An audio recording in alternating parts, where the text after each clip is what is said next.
So there I am at the Tampa airport, also. Wonderful place to people watch. And my flight is the one after the one that they're boarding now, so a couple hours later, there's just sitting there doing some work, maybe like 10 feet away from the ticket counter, or not the ticket counter, the gate counter. And anyway, they make one of those announcements. You know, United Flight 292 to Chicago is urgently paging Peter Daniels. Peter Daniels, your flight has boarded. In 2 minutes, the doors will close, after which they will not reopen. Peter Daniels, if you're in the terminal, please report to gate A9 immediately. So about 5 minutes later, Peter Daniels shows up. Why are the doors closed? He asked.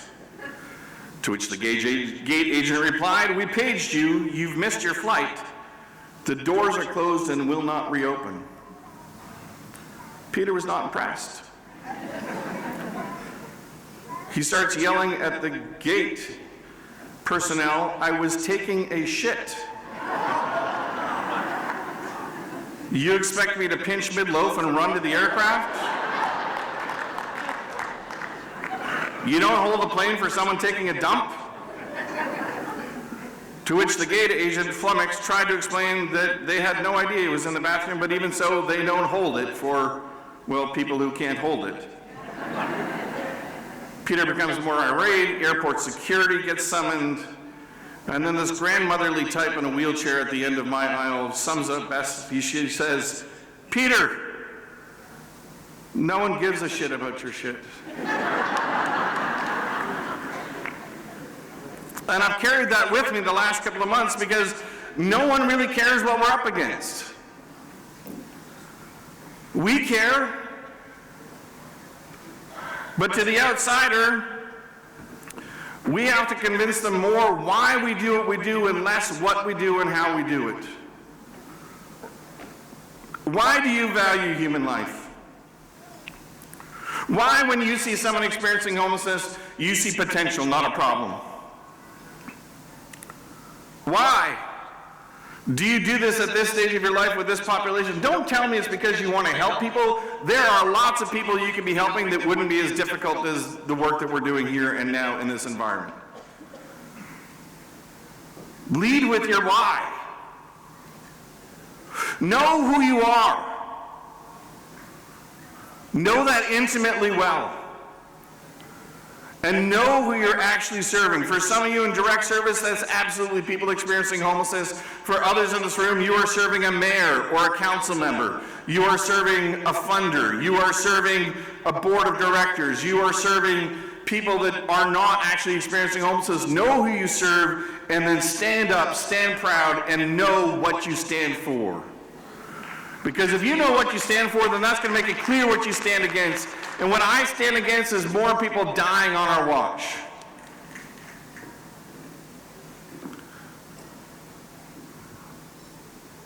Figure out what gifts, what knowledge, what experiences you have to give with others.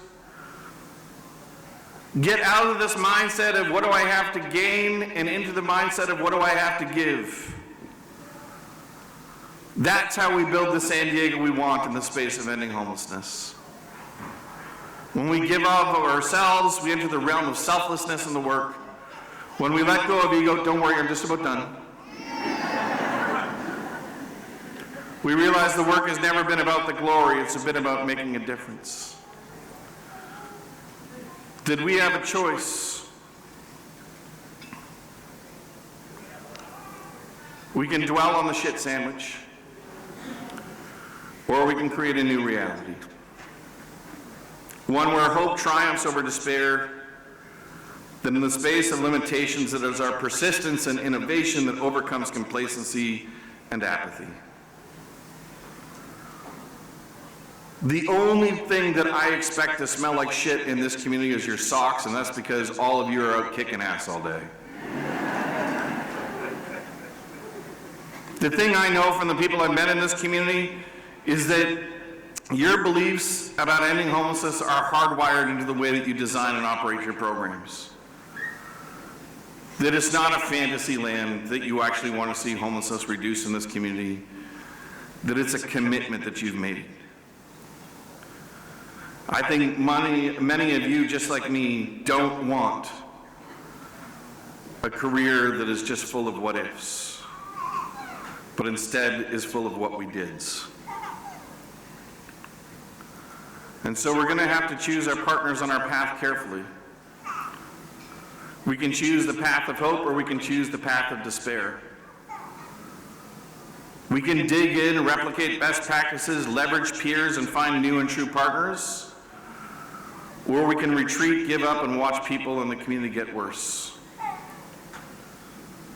At this perilous time in our field, I'm looking for people who share my beliefs.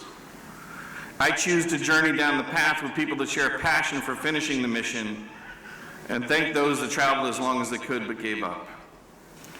Here's what I believe. I believe home is where healing happens. I believe in empowering people to be the best versions of themselves, because people are in fact experts in their own lives. I believe recovery is possible. I believe each person has unique strengths to be celebrated, barriers to be resolved, and needs to be supported in order to reach their fullest potential. I believe people do better when they have meaningful ways of using their time and have the support of friends and family that love them. I believe it is our privilege to be of service to others rather than their reward to be served by us. And in summary, I think the work is really about three things. I believe people do best when they have somewhere to live, something to do, and someone to love.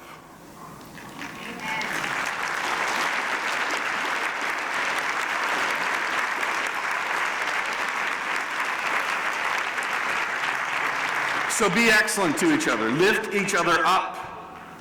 If you see a colleague do something great, or remain calm under pressure, or share a smile, let them know that they matter. Somebody in this room today needs to know that they matter.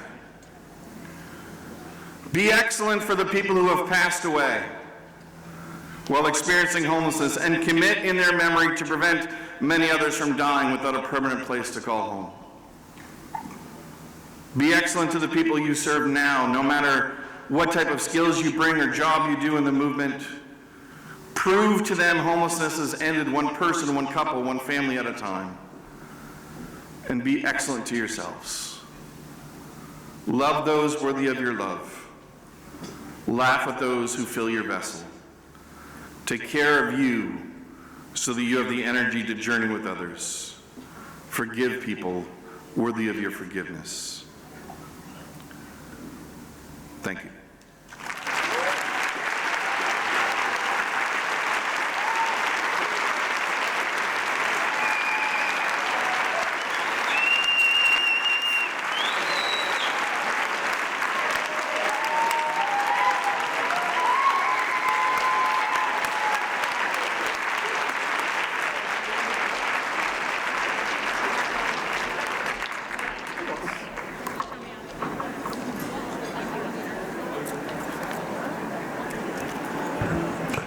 So I know some of you are headed for the exits because we do have a couple other sessions, but I just want to say thank you to Ian. I've done this work with Ian for a number of years. And it should come with an asterisk and a disclaimer. You have no idea what he's going to say. But I will say, it is always powerful, purposeful, and it is what we need to hear. So just a reminder, you're going to go to a couple sessions, and then we have at the end of today a snack, and then join us in the ballroom. We're going to hear from Mark at Invisible People and voices of our city choir. We're going to leave today on a high note, and we're going to join you guys here tomorrow as well. So come back after the sessions. Thank you.